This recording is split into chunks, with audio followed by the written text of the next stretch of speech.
Inside this packet is something that could potentially prevent a drug overdose. It's a fentanyl test strip, but in many states, this is considered drug paraphernalia and therefore illegal.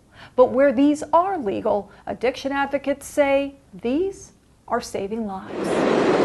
In the shadow of elevated train tracks in a nondescript building sits St. Anne's Corner of harm reduction. We try to do it all. We tackle a lot of issues. Park Community Center, Park Clinic. This facility in the Bronx offers services to those dealing with drug addiction. You can even test your stuff in like a bottle cap. That includes making fentanyl test strips available. They give people choices. They give people options.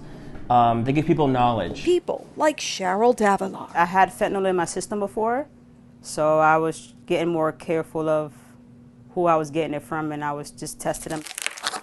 The CDC says fentanyl bears the blame for 2/3 of all fatal overdoses in the U.S. last year. It's cheap and often mixed in with other drugs, unbeknownst to the people buying it. You can, of course, have two problems. One is not having the effect that you're looking for, and the second one, you can overdose. I had a friend one time, he overdosed. But it's not just here.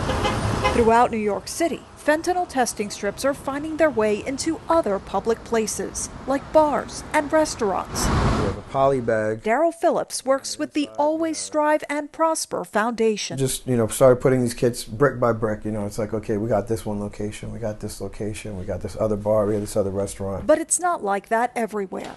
America remains a nation divided when it comes to fentanyl testing strips. In nearly 20 states, the test strips are considered drug checking equipment and therefore classified as drug paraphernalia, making them illegal to have. But change may be coming. Fentanyl test strips will become legal in Georgia in July of this year, and lawmakers in Texas are considering several bills to do the same. We want to make sure that these tools and services get into the hands of the community that needs it the most, who are affected by overdose. Does it save lives? Yes, it does save lives. Jose Martinez is with the National Harm Reduction Coalition. He says the test strips, along with the recent FDA decision to allow Narcan to be sold over the counter, can make a difference, but he has a warning. The reality is that even fentanyl test strips and Narcan is just a Band-Aid. It doesn't address the underlying issue. They can get waters, Band-Aids. Back at St. Anne's, they've heard what opponents to the test strips say. And if you give out test strips, you're just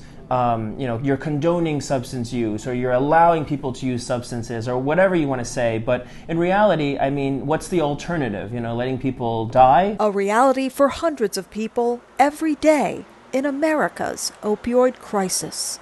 Maya Rodriguez, Scripps News, New York.